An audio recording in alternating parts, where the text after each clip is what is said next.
Good morning, boys and girls. I wanted to share a fun story with you on St. Patrick's Day. Today I'm going to read That's What Leprechauns Do by Eve Bunting. And I'm going to do my best to show you all the pictures because I know my screen is a little limited and the book is a little bit bigger than what shows on the screen.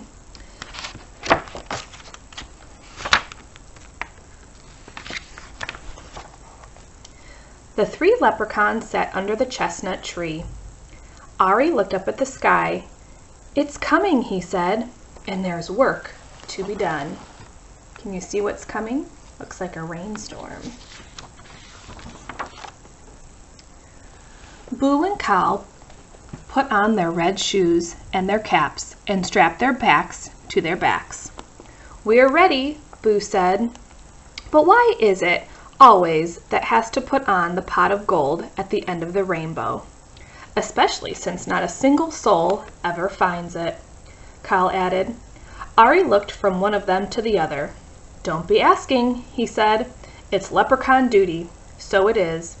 And fellows, remember, it's coming, so there'll be no time for mischief along the way." They walked in line, the one in front of the other one behind. No mischief along the way," they chanted.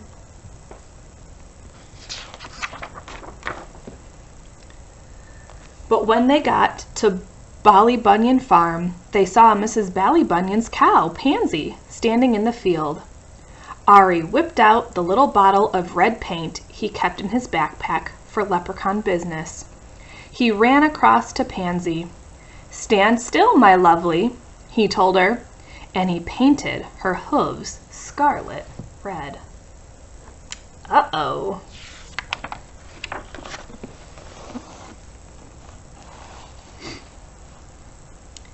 Pansy looked down.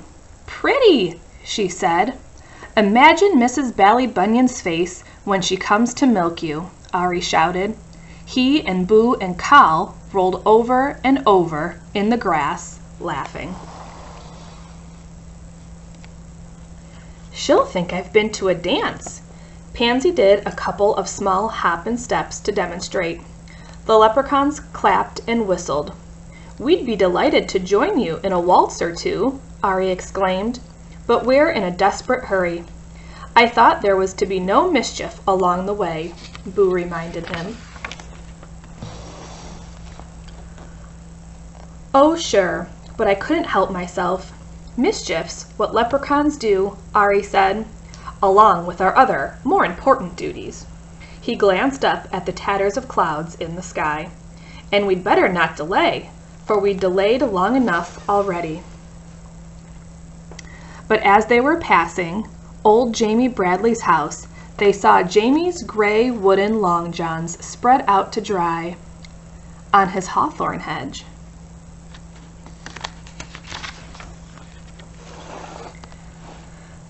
The leprechauns looked at each other and grinned. Quick as a cat pounce, they ran across the hedge and stood one on top of the other, and the other on top of him. Ari reached up and tied the two long john legs together in a tight knot. They almost fell off each other. They laughed so hard. "It would be great altogether to stay and watch old Jamie try putting his legs into those," Boo said. "But it will be a month of Sundays before they're dry, and we've no time to waste."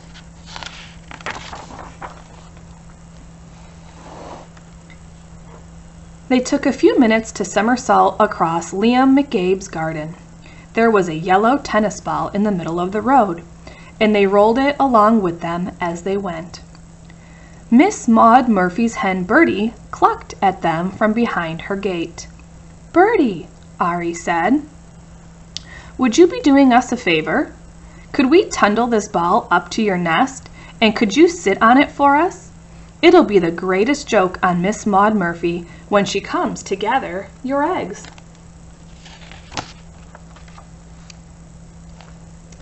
Bertie put her head to one side. "It's not going to be easy sitting on that.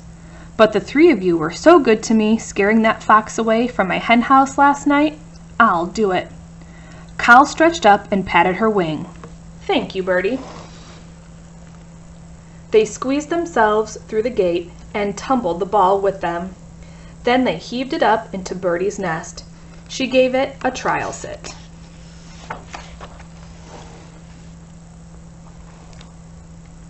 "I'll be sore underneath myself for a week," she grumbled. "But the thought of Miss Maud Murphy's face when she sees I've laid a yellow ball will be worth it." "Won't that be all?" Cal gasped. "The three of you can't help making mischief, can you?" Birdie asked. "That's what leprechauns do," Ari told her, "along with our other, more important duties." He stopped. "Is that a spitting of wet I feel?" "'Tis." Boo stared up at the sky when the sun was flickering through the heavy clouds. A thin, cool rain had started to fall. "Hurry, hurry," Ari ordered. "It's come. We can't be late." They pulled their green slickers from their backpacks and settled their caps low on their ears.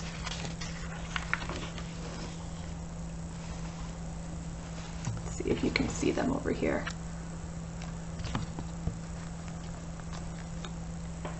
Anybody seeing them racing along the road would have taken them for 3 green leaves, but they were leprechauns and they had work to do. "Get them out! Get them ready!" Ari said. They took their little spades from their backpacks. Then they stopped for a minute to look up at the rainbow. Blue and green and yellow and pink, that was arched across half the sky.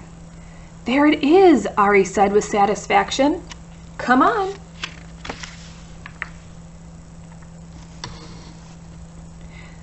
They dashed across Patty Whacker's bog, found the place where they had kept the pot of gold buried for just such a rainbow occasion, and dug it up. Ari stood in the middle of the bog. "Here," he said. The 3 of them placed the pot of glittering gold in just the right spot and watched the rainbow curve itself all the way down till it ended on the pot of gold.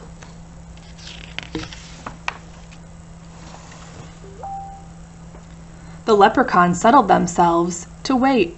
They tootled some grass-stalk music, threw raindrops at each other, and ate the rose hips they'd bought for a snack. They waited long, but nobody came. Once again, nobody came. "You'd think somebody would find it," Cal complained. "Somebody will, someday," Ari said. "Maybe we should put up a sign," Boo suggested. "Pot of gold this way." "No, no," Ari said. "That's not how it's done. There's a bit of magic to the finding, and a bit of luck, and a bit of imagination too. That gold's waiting for just the right person." The rain has stopped. The sun went behind a cloud. The rainbow shortened itself, then disappeared. "No use waiting any longer." Cal took off his cap and wrung the wet out of it.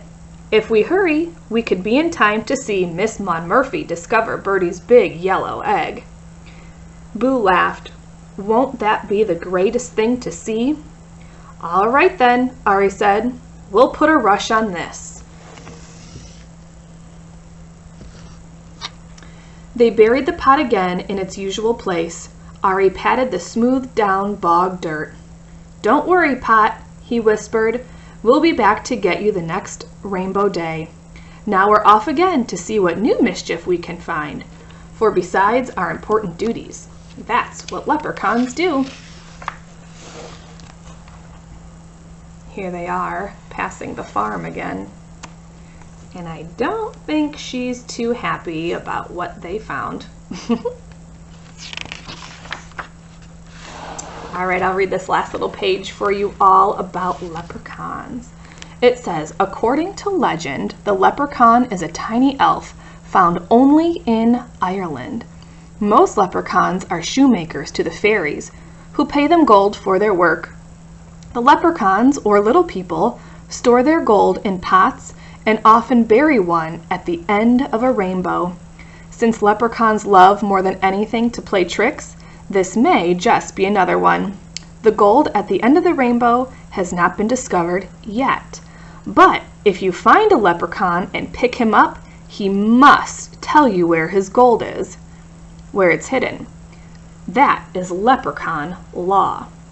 So look for leprechauns in Ireland near clear springs of water, or close to large rock formations, or at the end of a rainbow.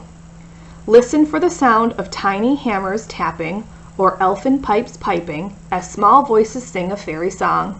And maybe, just maybe, you will find the leprechaun's pot of gold. That's the end of our story, boys and girls. I really enjoyed reading it to you, although I do wish we were sitting together all on our carpet and we can talk about the story as we read. I look forward to reading to you again tomorrow. Happy St. Patrick's Day!